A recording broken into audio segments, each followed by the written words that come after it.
যুক্তরাজ্যে ক্যান্সার রোগীর সংখ্যা নতুন রেকর্ড গড়েছে। সাম্প্রতিক তথ্য অনুযায়ী প্রতি বছর দেশটিতে 4,03,000-এর বেশি মানুষের শরীরে ক্যান্সার শনাক্ত হচ্ছে।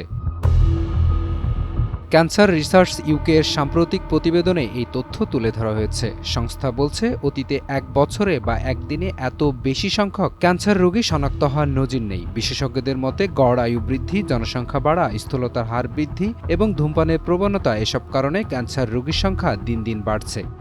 প্রতিবেদনে আরও বলা হয়েছে, শুধু ধূমপানের কারণেই প্রতি বছর 57,700 মানুষ ক্যান্সারে আক্রান্ত হচ্ছেন। তবে আশার খবরও রয়েছে। উন্নত চিকিৎসা ব্যবস্থার কারণে চিকিৎসা শেষ করা অন্তত অর্ধেক রোগী আরও 10 বছর বা বেশি সময় বেঁচে থাকছেন।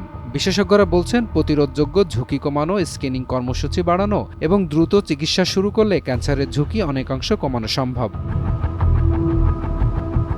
সিআরইউকের শীর্ষ মাইকেল মিশেল বলেন, শুধু পরিকল্পনা নয়, বাস্তব পদক্ষেপ নিলেই ক্যান্সারের বাড়তি চাপ নিয়ন্ত্রণে আনা সম্ভব। ক্রমবর্ধমান এই পরিসংখ্যান যুক্তরাজ্যের জনস্বাস্থ্য ব্যবস্থার বড় সতর্কবার্তা হিসেবে দেখছেন বিশ্লেষকরা। এপি পলাশ, টাইমস টুডে।